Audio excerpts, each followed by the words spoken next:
앞에 분 축복하겠습니다. 하나님은 당신을 사랑하십니다.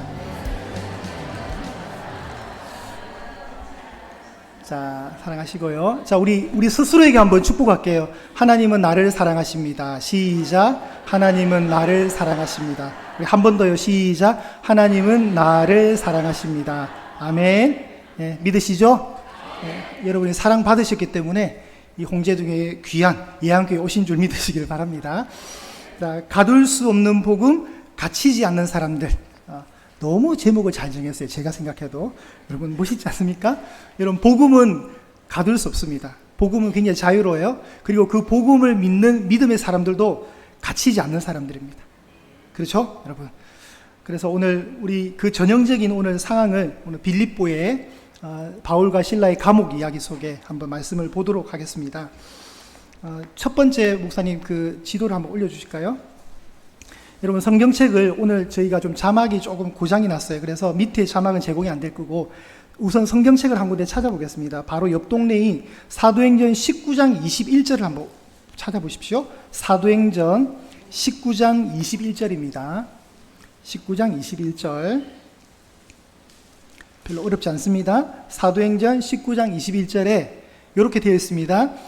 이 일이 있은 후에 바울은 마게도냐와 아가야를 거쳐 예루살렘으로 가기를 작정하여 이런 말이 나오죠. 여기에 지명이 나오는데 세 개가 나옵니다. 예루살렘을 아실 거고 어디가 나올까요? 마게도냐와 아가야라고 나옵니다. 자, 19장 1절에 보시면 19장 1절 아볼로가 고린도에 있을 때에 바울이 윗지방으로 다녀라는 말이 있습니다. 윗지방. 자, 여기 보시면 이쪽에 제가 가르쳐 이쪽에 여기 마게도냐 보이시죠? 그리고 밑에 아가야 보이시죠? 안 보이시면 안 되는데. 자, 보이시죠? 지금도 여러분 실제로 마케도니아 공화국이 존재합니다. 마케도니아 공화국. 그리고 아가야라고 불리는 이 지역은 이제 그리스가 되었습니다. 그리스가 되었고요. 저쪽이 이제 그리스 쪽이고 이쪽이 튀르키예. 여기 아시아, 갈라디아, 갑바도기아 지명이 있는 이쪽이 현재 튀르키예 터키 지방이에요. 그런데 중요한 것은 여기에 파란색 요 지중해를 사이에 두고 저 드로아란 지역과 빌립보란 지역이 아시아 대륙과 유럽 대륙에 거의 마주보고 있는 도시인 거예요. 그러니까 배 타고 드로아에서 빌립보 쪽으로 가면 이제 유럽으로 가게 되는 거예요. 근데 사도 바울이 선교 여행을 다니는데 1차 선교 여행을 갔다 왔어요. 이미 1차 선교 여행은 안디옥에서 출발해서 여기 터키 땅을 다 돌았어요. 그리고 이제 그가 생각하는 것이 한 번 더 가서 우리가 만났던 성도들이 잘 있는가 궁금해서 2차 선교를 가려고 해요. 근데 2차 선교를 가려고 하는데 1차 선교 다녔던 그 코스를 그대로 가려고 해요. 가려고 하는데 하나님이 자꾸 막으셔요. 하나님이 드로아에서 환상 가운데 자꾸 막으시면서 환상 가운데 저쪽 건너편에 있는 마케도냐 사람의 환상을 보면서 그 사람이 자꾸 건너와서 우리를 도와달라는 환상의 이야기를 합니다. 그 다음 그림 보여주십시오. 자, 성경에 보면 이제 제가 사도행전 19장 21절에 나온 저 두 가지 있으면 마케도냐와 아가야가 중요한 거예요. 그런데 아까 19장 1절에 윗지방이라 그랬죠. 그때 윗지방은 마게도냐 땅을 얘기하는 거예요. 저 마게도냐 땅의 수도가 어디냐면 데살로니가예요. 여러분 데살로니가 들어보셨죠? 성경에 나옵니다. 그리고 아가야의 수도는 아테네가 아니라 고린도예요. 그때 당시엔 고린도가 더 강했어요. 저 두 개의 큰 지역에 이제 유럽 지역이고 바울이 저 지역에 이제 복음을 전하러 가게 된 거예요. 사도 바울이 드로아 환상을 통해서 다시 첫 번째 그림 올려주세요. 드로아 환상 가운데 하나님이 메시지를 던지시는데 우리 말씀을 한번 찾아볼게요. 이제 16장으로 다시 오셔서 16장 8절과 9절을 보겠습니다. 16장 사도행전 16장 8절과 9절 사도 바울이 무시아를 지나 드로아로 내려갔다 그랬습니다. 드로아 보이시죠? 저기 이제 해안가 도시, 항구 도시예요. 그때 밤에 9절에 환상이 바울에게 보였는데 그게 누가 나옵니까? 마게도냐 사람이 나오는 거예요. 마게도냐가 어디 있어요? 이쪽에 있잖아요. 그죠? 마게도냐 사람이 딱 나타나서 그가 바울에게 요청을 하는 거예요. 어서 건너와서 우리를 도우라. 그러니까 우리에게 복음을 전해달라는 메시지. 그러니까 사도 바울이 이걸 듣고 하나님이 왜 아시아의 복음을 막으시고 유럽으로 부르시는가를 깨닫게 되고 환상 가운데 부름을 받고 가게 된 거예요. 가게 되어서 이제 배를 타고 가서 빌립보에 도착을 한 거예요. 근데 저 빌립보란 도시가 어떤 도시냐? 오늘 여러분 말씀 보시면 21절 보십시오. 오늘 사도행전 16장 오늘 본문인 21절에 보면 어떤 나라 사람의 이름이 나옵니까?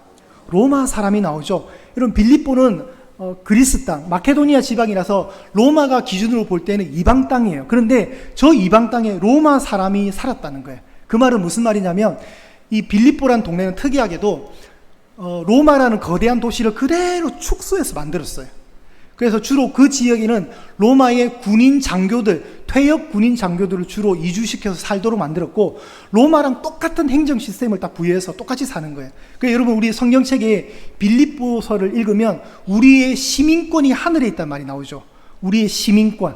그러니까 로마 사람들은 시민권이 있고 그 시민권을 가져야 로마 사람인 걸 인정받는 거죠. 근데 이 빌립보라는 이방 땅에 로마 시민권을 가진 로마 사람들이 살고 있었던 거예요. 그래서 로마의 정책과 법률이 그대로 적용된 독특한 지역이었어요. 그런데 그때 사도 바울이 작은 로마라 부르는 빌립보를 딱 가니까 이 도시 자체가 대단한 거예요. 건물부터 그대로 로마의 건축물을 축약해서 만들어 놓았으니 자기가 볼 때는 이런 현대적인 도시로 와본 적이 없는 거예요. 사도 바울이 아마 입을 벌리고 돌아다녔다는 말들을 우리가 말할 정도로 사도 바울이 굉장히 감탄하고 있었어요. 그런데 그때 이제 루디아라는 한 여인을 만나게 돼요. 기도하기 위해서 처소를 찾다가 강가에 가는데 루디아라는 자주 옷감 장사 좀 부자죠. 그 여인을 만나게 되고 하나님이 그 루디아의 길을 여셔서 복음을 듣게 하시고 예수님을 영접하게 해요. 그리고 나서 그 다음 행보가 뭐냐면 오늘 본문인 16절이에요. 16절. 그 동네에 점을 잘 치는 귀신 들린 여종 하나가 있었어요. 주식회사가 하나 있었는데 미래사주라는 주식회사가 있었어요. 미래사주라는 주식회사에 굉장히 중요한 인물이 하나 있는데 점 치면서 귀신이 들렸기 때문에 점을 잘 치는 여종이 있어요. 근데 이 여종이 주인들에게 굉장한 수입을 많이 올려주는 거예요. 정용만 목사가 이제 점 보러 갔어요. 내일 내가 SK 회사에 시험을 치는데 내가 합격할까요? 불합격할까요? 예, 점을 치는 거예요. 점을 치는 딱 왔어요. SK 가지 마, KT로 옮겨. 그래, KT로 갔어. 그래, 합격을 한 거예요. 그럼 어떻게 될까요? 점이 맞는 거죠. 그러니까 그냥 있을 수 없잖아요. 복비를 내야죠. 복비를 1,000만 원 준 거예요. 근데 이런 사람들이 많아요. 너무 자기 불확실한 미래를 점치기 위해서 이 여인을 찾아오는 거예요. 귀신 들린 여종을. 그러니까 막 1,000만 원, 2,000만 원 복비를 받으니까 그 복비를 누가 다 갈취해요? 포주가 다 갖고 가는 거죠. 일종의 그 미래사주라는 주식회사 사장님이 다 가지고 가는 거예요. 그런데 여기 보시면 특이한 것은 주인들이란 말이 나와요. 주인들.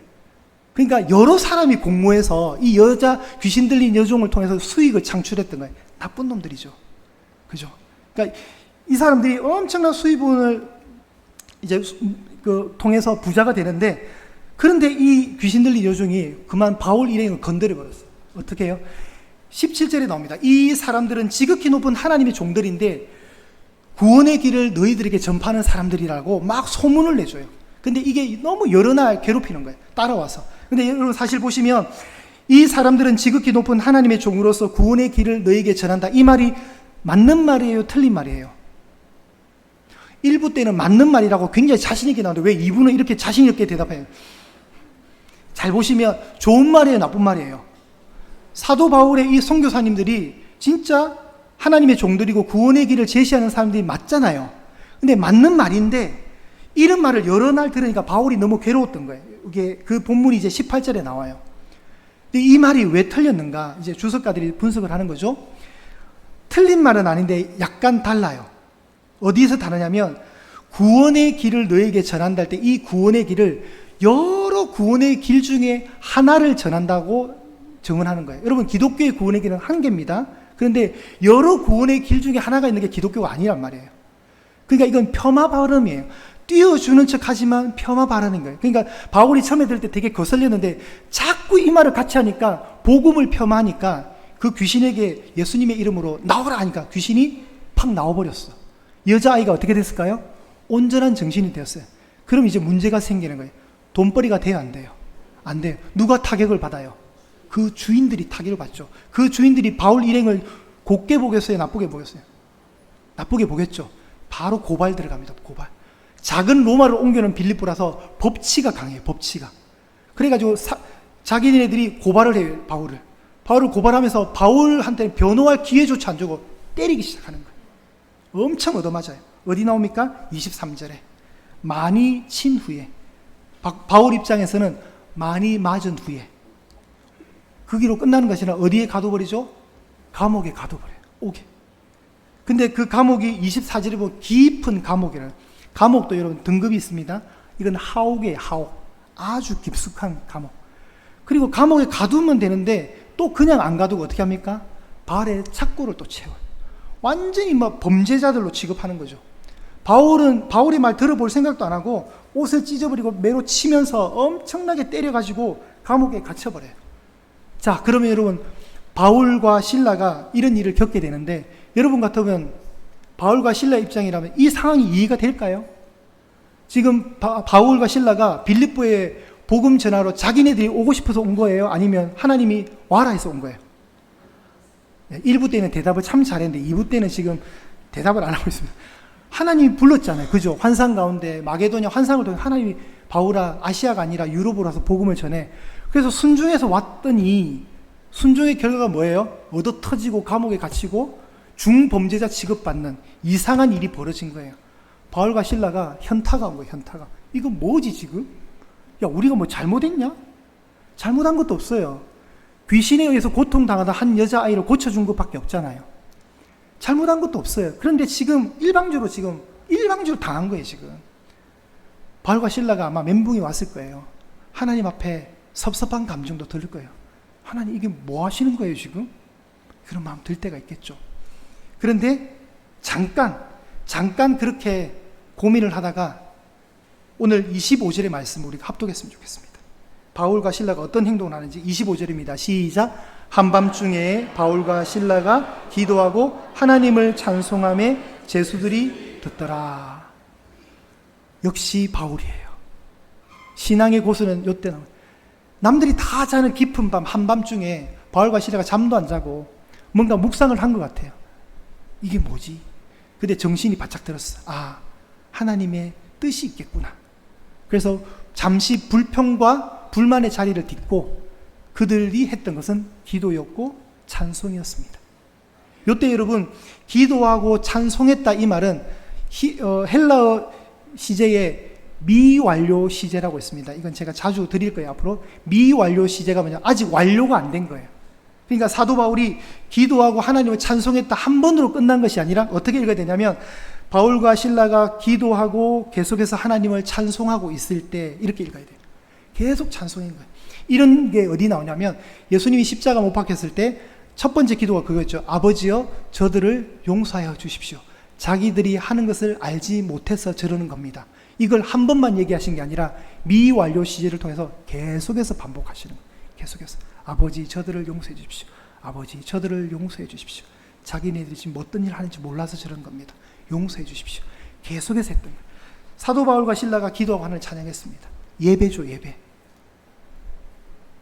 그 한밤중에 잠을 자야 되는데 다시 정신을 가다듬고 하나님의 뜻을 물었고, 그리고 바울과 신라가 기도하며 찬송하는 그 장소, 그 깊은 하옥 가운데 하나님의 거룩한 임재가 있었습니다. 어떻게 알 수 있냐면, 죄수들이 어떻게 했다고요? 네. 다시 얘기하지만 1부 때는 대답을 잘했습니다. 25절 끝에 죄수들이 어떻게 했다고요? 함께 있던 감옥에 갇혔던 죄수들이 그 찬송을 들었대요. 여러분, 이 하옥 정도의 갇힐 죄수들이면 범죄자들 레벨에서도 굉장히 높아요. 근데 밤에 자는데 누가 노래 불러 하면서 아무도 제지하는 사람 없이 그냥 바울이 기도했고 찬송하는 이 소리를 조용히 듣고 하나님이 그냥 눌러버렸어요. 임재 가운데 하나님의 그 영광의 임재로 눌러버렸어요. 그리고 하나님이 응답하시는데 어떤 응답으로 이들의 예배를 받으셨냐면, 갑자기 그 감옥에 큰 지진이, 땅이 흔들렸습니다. 그리고 일어나는 정세, 옥문이 움직였습니다. 그리고 문이 어떻게 됐을까요? 열렸습니다. 사람들의 발에 있던 착고가 어떻게 돼요? 풀려졌습니다. 이건 사람이 하는 게 아니에요. 지금 하나님의 영광의 임재가 임하니까 하나님이 찬송하는 자들의 그 기도와 그 기도하고 찬송하는 예배하는 그 두 사람의 그 마음을 받으신 거예요. 그리고 하나님이 왜 이렇게 하셨는가를 이제 풀어주시는 거예요. 내가 왜 이렇게 했냐, 내가 너희들이 이렇게 매맞고 감옥에 갇히게 왜 했느냐 이제 알게 해줄게 해서 하나님이 이벤트를 벌이시는데, 지진을 통해서 모든 것들을, 묶였던 모든 것들을 풀어버렸어요. 닫혀있던 모든 것을 열어버렸어요. 옥문이 열렸습니다. 옥문이 열리니까 갑자기 간수가 자다가 이 진동에 잠을 깬 거예요. 그리고 허겁지겁 가보니까 안 보이니까, 안 보여요. 하나도 안 보니까, 감옥 안이 안 보이니까 다 도망간 줄 알고 착각한 거예요. 그리고 이 간수가 하는 다음 행동이 뭐냐면 칼을 빼서 자살을 하려고 해요. 그러니까 저 어두운 컴컴한 데서 소리가 납니다. 네 몸을 상하게 하지마. 너 몸 건들지 마. 우리가 다 여기 있어. 우리 도망 안 갔어. 이거예요. 그러니까 간수가 놀래서 29절 보십시오. 등불을 달라 해가지고 막 뛰어가서 안에 비춰보니까 여전히 사람들이 다 있는 거예요. 놀랍죠, 여러분? 여러분, 죄수들이 도망을 안 갔어요. 누가 하셨을까요? 하나님 하신 것 같아요. 제가 죄수였다면 전 도망갔을 것 같아요. 이런 좋은 기회가 어디 있어요, 지금? 그죠? 근데 도망을 가지 않았습니다. 그리고 간수가 그 감옥 안으로 뛰어 들어가면서 무서워 떨면서 29절 보십시오. 바울과 실라 앞에 뭘 합니까? 엎드립니다. 그럼 누가 엎드려야 돼요? 죄수가 엎드려야죠. 잘 보이기 위해서. 그리고 그들을 데리고 나가서 선생들이여. 여러분 여기서 선생들 번역 잘못됐어요. 30절에 바울과 실라를 선생들이라 부르는데 이건 어떻게 읽어야 되냐면 주여라고 해야 돼요. 주여라고 해야 돼요. 그리고 인간이 할 수 있는 가장 진중한 질문, 여러분 이 질문은 정말 위대한 질문입니다. 내가 어떻게 하여야 구원을 얻을 수 있습니까? 할렐루야. 여러분 이 고백은 진짜 범죄한 인간이 해야 될, 범죄한 인간이 거룩하신 하나님 앞에 던져야 될 가장 진중한 질문이에요. 나 한 사람의 구원의 문제, 내가 어떻게 해야, 어떤 방법을 통해 구원을 얻을 수 있습니까? 여러분 이건 인간이 할 수 있는 가장 중요한 질문이자 진중한 질문이에요. 이거 질문을 못하니까 다 지옥 가는 거예요, 여러분. 여러분 여기서 분위기가 역전되었습니다. 간수가 이제 오히려 죄수들 앞에 낮은 신분의 사람으로 온 거예요. 바울과 실라 앞에 떨미다. 누가 떨어야 돼요? 죄수가 떨어야 되는 행동을 간수가 하고 있습니다. 엎드리는 행동 죄수가 해야 되는데 간수가 하고 있죠. 주여라고 부른 행동 죄수가 해야 되는데 간수가 하고 있죠. 구원시켜 달라는 거죠. 구원의 문제 죄수가 해야 되는데 간수가 하는 거예요. 분위기가 역전됐어요. 누가 하시는 일이에요? 하나님이 지금 다 이 간수 한 명과 간수의 가정의 구원을 위해서 이 일을 하는 거예요. 사도 바울과 실라가 그 깊은 감옥, 그 한밤중에 어둠큼큼한 그 감옥 속에 갇혀서 엄청 얻어터져가 몸도 엄청 아팠을 거예요, 여러분. 진짜 웬만큼 얻어맞았겠어요? 예수님처럼 맞았을 거예요, 정말. 근데 그들이 잠시 복잡한 생각을 내려놓고 기도하고 찬송했습니다. 그들은 진짜 평안을 아는 사람들입니다. 세 번째 그림 올려주실까요? 이건 유명한 예화예요, 여러분. 어떤 영국에서 어떤 일이 있었는데 영국에서 평화라는 주제로 사생대, 그림대를 했습니다. 그리고 이제 최종 그림 2개의 후보가 올라왔는데 여러분 머릿속에 가장 평화로운 모습을 한번 상상을 해보십시오. 잔잔한 호수가 있고 새들의 지지금이 있는 숲이 있고 그런 게 우리가 흔히 말하는 평화잖아요. 그래서 어떤 한 아이가 그런 그림을 그렸고 어떤 한 아이는 칠흑같이 어두운, 이건 밝은 대낮이라서 그래요. 엔터 하나 치실까요? 칠흑같이 어두운 밤에 비바람이 치고 폭우가 오는 그 저녁에 저 벼랑 끝에 한 구석에 엄마 새의 품에 안겨있는 아기 새를 그림을 그렸어요. 그게 진짜 평화라는 거예요. 여러분 우리가 생각하는 평화는 세상 사람들이 보는 평화와 다른 관점이에요. 진짜 평화는요 그런 거예요. 여러분 우리가 삶이 참 위태롭잖아요. 참 위태로워요. 성도의 삶이 쉽지 않아요, 여러분. 사도 바울이 너무 좋은 뜻으로 선교 여행을 가는 것이었고 본인이 하고자 했던 일을 잠시 주고 하나님의 부르심에 의해서 코스를 바꿔서 순종해서 이곳까지 왔는데 순종의 결과는 얻어맞는 거였고 감옥에 갇히는 거였고 범죄자 취급받는 그런 아픔을 겪고 있는 이 상황 중에 진짜 평화를 아는 사람은 하나님의 이름을 부른다는 거예요. 저와 여러분이 그렇게 되셨으면 좋겠습니다. 우리가 사는 세상 이 시간 동안 녹록하지 않잖아요. 아픔이 있고 고난이 있고 어려움이 있습니다. 아마 죽는 날까지 하나님 부르심 받는 그날까지 여러분 고민 없고 걱정 없이 사는 사람 없어요. 그럴 때 여러분 우리가 해야 될 것은 오늘 말씀에 보여주듯이 기도하면서 하나님을 찬송하는 겁니다. 정답 딱 나와 있어요, 여러분. 여러분을 통해서 이루실 그 어떤 일이 있다면 하나님이 우리가 생각하지 못하는 다른 방법으로 길을 여실 때가 있어요. 당황해하지 맙시다. 저도 당황해봤지만 우리가 주일 오후 예배 때 모세를 얘기하면서 제가 이 말을 했던 것 같아요. 조금만 더 가보자. 7글자. 여러분, 조금만 더 가보면 길이 보일 것입니다.